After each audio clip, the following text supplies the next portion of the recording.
ये रेलगाड़ी 23 तारीख की रात मुंबई को रवाना हुई, लेकिन जब ये छपरा पहुंची तो फिर उल्टी दिशा में चलने लगी। ये जो यात्री हैं 01897 के हैं और ये गाड़ी जब छपरा पहुंची है, ये समस्तीपुर स्टेशन का दृश्य है कि जब स्टेशन पर इनकी गाड़ी पहुंची है तो ये पानी की मांग करने लगे और इनकी हालत ख़राब हो गई और ये गाड़ी जो है एक तरह से लौटती है।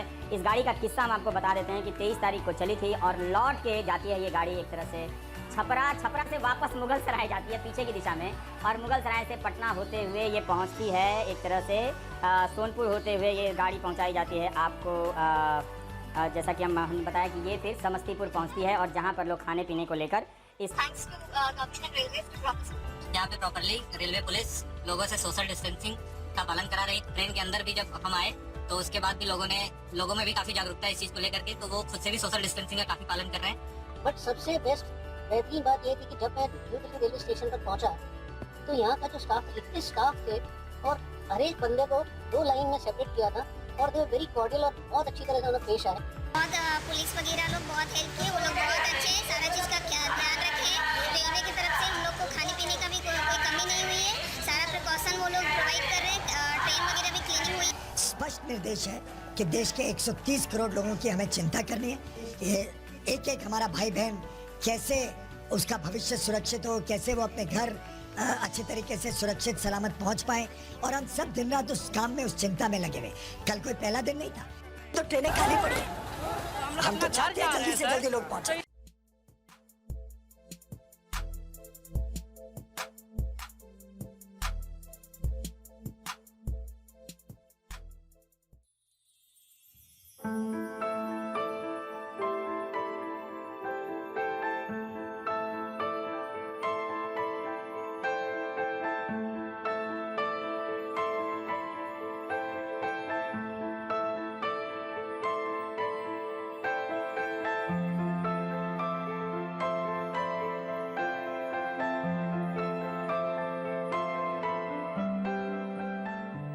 मेरा नाम सबरा खातून, मैं बहुत खुश हूँ। सरकार ने मुझे पूरा पब्लिक को गाड़ी दे दिया है, खाना दिया, पानी दिया, सब चीज़ दिया, इसमें बिरयानी, फ्रूट सब कुछ दिया है। मैं बहुत खुश हूँ और सरकार को मेरे तरफ से धन्यवाद। क्या भारतीय जनता पार्टी को लगता है कि इस देश में सब कुछ प्रचार के आधार पर हासिल कर लिया जाएगा? क्या जमीनी हकीकत से जनता को रूबरू कराना उसके कर्तव्यों में बिल्कुल भी शामिल नहीं है? पीयूष गोयल जी, मैं आपसे एक सवाल पूछना चाहता हूं। इस वीडियो में आपने हमें यह तो बताया कि ट्रेन में बैठने से पहले आप नागरिकों के लिए क्या सुविधाएं दे रहे हैं, मगर ट्रेन में बैठ जाने के बाद क्या होता है? ये तस्वीरें याद है जो मैंने आपको बताई थी कि किस तरह से, नंबर 1 ये तस्वीर देखिए, किस तरह से मजदूर इतना भूखा था कि ट्रेन जहां रुकती है वो एक खेत में भुट्टे देखता है और वहीं पर उन भुट्टों को वो जलाने लगता है पत्तियों के ऊपर ताकि वो खा सके। फिर ये तस्वीर देखिए, टॉयलेट के अंदर पानी तक नहीं है। पीयूष गोयल जी के सब कुछ प्रचार के आधार पर चलेगा। सबसे पहले यह तस्वीर देखिए, इस लाल चादर में लिपटी है एक 2.5 साल के मासूम की लाश। आप जानते हैं कहानी क्या है? सबसे पहले उसकी मां की तस्वीर देखिए, बेसुध लगातार रो रही है। वो रो क्यों रही है? वो रो इसलिए रही है क्योंकि बच्चे का जाना हर मां के लिए, हर परिवार के लिए एक बहुत बड़ी त्रासदी होती है, मगर वो रो इसलिए भी रही है कि वो बच सकता था बच्चा। आप जानते हुआ क्या? 22 को ये परिवार निकलता है दिल्ली से, बेतिया जाना होता है। मुजफ्फरपुर में ये लोग 25 की सुबह पहुंचते हैं। आमतौर पर 20 घंटे में सफर पूरा हो जाता है, मगर 22, 23, 24 और फिर 25 चौथे दिन जाके परिवार पहुंचता है। यह परिवार जब सुबह स्टेशन पर पहुंचता है तो प्रशासन इन्हें उधर से इधर भगाता रहता है कि आपको इस प्लेटफॉर्म पे जाना है, वहां जाना है। उसके बाद वो बाहर जाता है, उसे बेतिया जाना होता है तो गाड़ी वाला कहता है कि मैं तुमसे 12,000 रुपए लूंगा। उतने पैसे बाप के पास नहीं होते हैं। इस बीच उसका बच्चा जो 10 बजे सुबह से बैठा था, 2:30 बजे आके वो दम तोड़ देता है। आप सुनिए बाप की बेबसी की ये दास्तान, सुनिए। पदाधिकारियों को जानकारी दिया कि बच्चा सीरियस है? बहुत बोला कि पुलिस वाले के भी बोला, उसके बाद कह रहे हैं कि अभी और ट्रेन जाएगा तो बस जाएगा, उसके बाद कह रहे हैं कि अभी नहीं जाएगा तो अलाउंस करेगा। ऐसे करते होते हम लोग, गाड़ी वाला मांग रहा है कि हम 12,000 रुपये लेंगे तब जाएंगे, तो हमारे पास तो 12,000 रुपये है नहीं। और अब आप सुनिए वहां पर तैनात एक पुलिसकर्मी जिसने पहले से ही अपना फरमान जारी कर दिया कि बच्चा पहले से बीमार था। सुनिए। बच्चा की मौत जो है, दूसरी मौत जो है बच्चे की, वो स्टेशन पर नहीं, तो ट्रेन से आ रही अब वो पहले ही सब बीमार था बच्चा। यह है उदासीनता प्रशासन की अपने जनता के प्रति। दोस्तों, ये जो दूसरी तस्वीर आई थी जिसमें आपने देखा कि किस तरह से एक बच्चा अपनी मां की लाश के आसपास घूम रहा है। सबसे पहले जब ये खबर आई तो कई मीडिया हाउसेस ने ये कहा कि ये जो औरत है वो भूख और पानी ना मिलने की वजह से मर गई।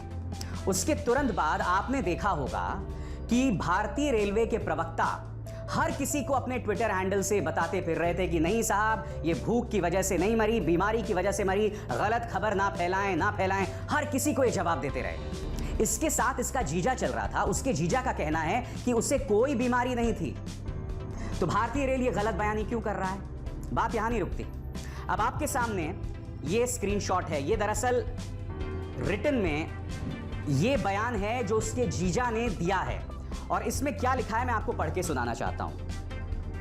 वो ये कह रहे हैं कि उनकी साली काफी वक्त से मानसिक तौर पर बीमार थी, उनका पति भी उन्हें छोड़ चुका था और वो पहले से अस्वस्थ चल रही थी।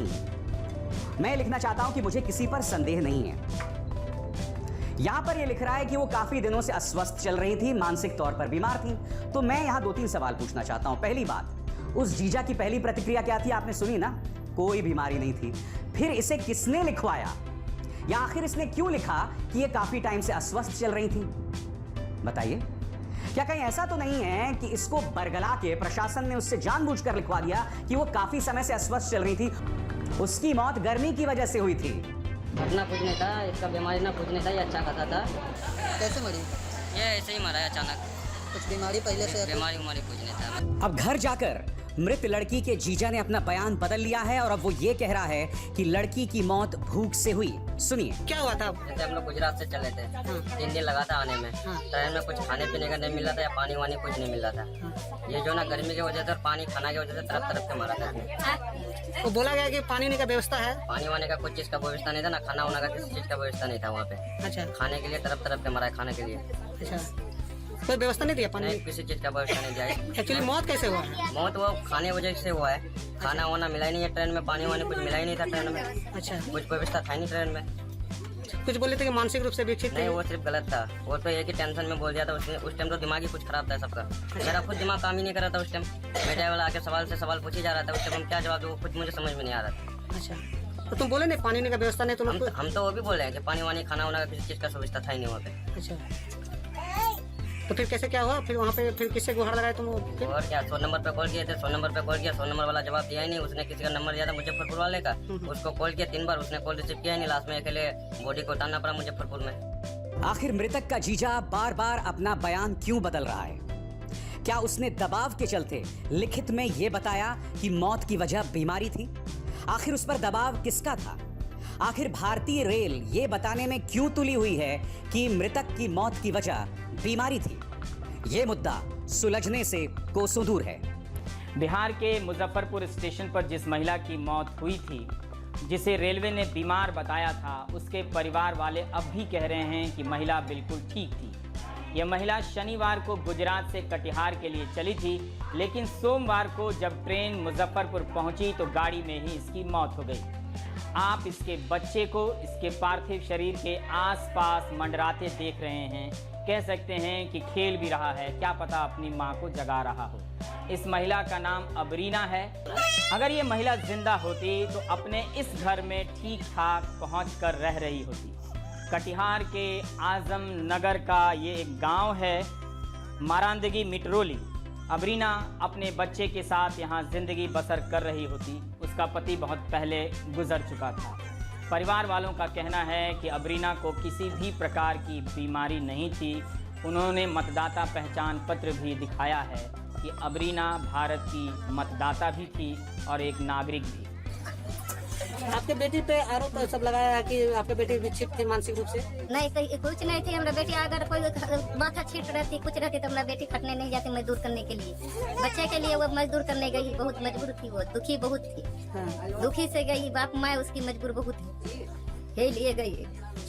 आपका बेटी तो ये नहीं बोले कि आपका बेटी मतलब मरने का कारण क्या हुआ? मरने का कारण क्या है, भूखी प्यासे मरे बेटी। इस दिन गाड़ी में बैठी, उस दिन भी बात करे मम्मी हम घर जा रही हैं, कोई टेंशन नहीं लिए, मैं सही सलामत से गाड़ी में बैठेंगे। अच्छा क्या पता क्या चला कैसे मरी? कैसे मरी तो पता चला हमारे एक लड़की उसके साथ थी, तब बाद में पता चली डेथ फेल होने का बाद में। क्या बोला, पानी नहीं मिला? पानी उनी कुछ नहीं मिल रहा। मम्मी बहन मेरा पानी का वजह से बहुत तरस रही है, तरस के दब गई। अच्छा तो अब क्या चाहते हैं आप? अब चाहते हैं कि बच्चा है उसका छोटा है, कैसे उसका देखभाल करे, कैसे पढ़ा लिखा करे, कैसे आदमी बना दे। बाप भी नहीं है? बाप भी नहीं है, माँ भी नहीं है, तो उसका हम परवरिश कैसे करें? सरकार से क्या चाहते हैं? सरकार से वही चाहते हैं कि तो बच्चा का देखभाल परवरिश कैसे होगा वो हम मदद चाहते हैं। परेशानी है वो रेलवे की नहीं है। इस ट्रेन में खाना पीना ये सब मुहैया कराना ये किसकी जिम्मेदारी है? तो स्पेशल ट्रेन है, ये स्पेशल ट्रेनें हैं, इनमें खाना पीना का जो जिम्मेवारी है वो रेलवे के पास है और रेलवे हर स्टेशन पे खाना पीना प्रोवाइड कर रही है। रेलवे ने पत्रकारों से एक सूचना साझा की है और बताया है कि 1 से 27 मई तक 49 लाख श्रमिकों को 84 लाख खाने के पैकेट दिए गए और 1 करोड़ 25 लाख पानी की बोतलें बांटी गईं। ये संख्या बता रही है कि रेल की यात्रा करने वाले मजदूरों को, श्रमिकों को कई घंटे भूखे प्यासे यात्रा करनी पड़ी होगी। आप सभी तो गणित में टॉपर हैं, मेरी तरह कमजोर नहीं हैं, लेकिन फिर भी आप हिसाब लगाकर देखें कि 49 लाख श्रमिकों को 84 लाख खाने के पैकेट दिए गए। कम से कम मजदूर नागरिकों को दिन में 2 बार खाने के पैकेट मिलने ही चाहिए। तो इस तरह से 49 लाख मजदूर नागरिकों को 98 लाख खाने के पैकेट मिलने चाहिए, यानी 49 लाख श्रमिकों के बीच 14 लाख खाने के पैकेट कम बांटे गए हैं। मतलब 7 लाख श्रमिकों को 2 वक्त का खाना नहीं मिला होगा।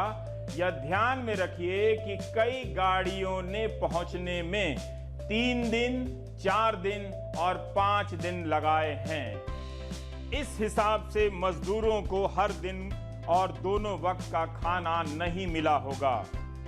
84 लाख पैकेट के इस हिसाब में नाश्ते की कोई गुंजाइश नहीं।